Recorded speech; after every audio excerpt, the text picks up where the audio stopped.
మ్యాకీ Q2 మిషన్లో bobbin winding ఎలా చేసుకోవాలో చూద్దాం. ఇప్పుడు ఈ బాబిన్ని ఇక్కడ పెట్టేయాలి. పెట్టిన తర్వాత ఫస్ట్ థ్రెడ్ అనేది ఇక్కడ నుంచి ఇలా తీసుకోవాలి. ఇందులోంచి తీసుకొని ఫస్ట్ ఇక్కడ ఈ స్ప్రింగ్ నుండి ఇటు నుంచి ఇటు తీసుకోవాలి. తీసుకున్న తర్వాత ఈ థ్రెడ్ అనేది మన వైపు నుంచి ఆపోజిషన్ సైడ్లో ఇలా చుట్టేయాలి. చుట్టిన తర్వాత ఇదన్నది ప్రెస్ చేస్తే గట్టిగా హోల్డ్ చేసి పట్టుకుంటుంది. ఇది మనకి ఇటువైపు హోల్డ్ చేసినప్పుడు మాత్రమే ఈ థ్రెడ్ అనేది చుట్టుకుంటుంది, లేదంటే చుట్టుకోదండి. ఇప్పుడు మనం ఇక్కడ తొక్కేసి సరిపోతుంది.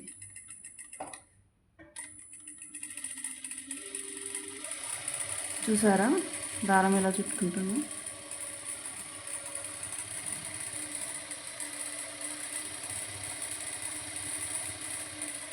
మెయిన్ విషయం ఏంటంటే మనకి ఇక్కడ సూది అనేది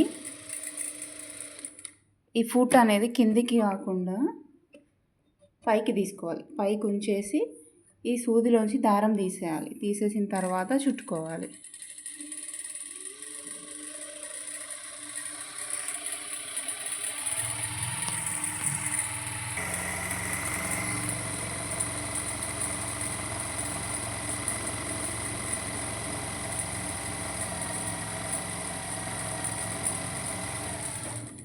దారం అనేది ఫిల్ అయిపోయింది. ఇప్పుడు మనం ఇది ఇలా అనేస్తే ఇక్కడ కట్టర్ ఉంటుంది. థ్రెడ్ ఇక్కడే కట్ చేసేసుకోవచ్చు. మనం ఇది ఇలా తీసేసుకొని ఇలా అంటే సరిపోతుంది. థ్రెడ్ కట్ అయిపోతుంది.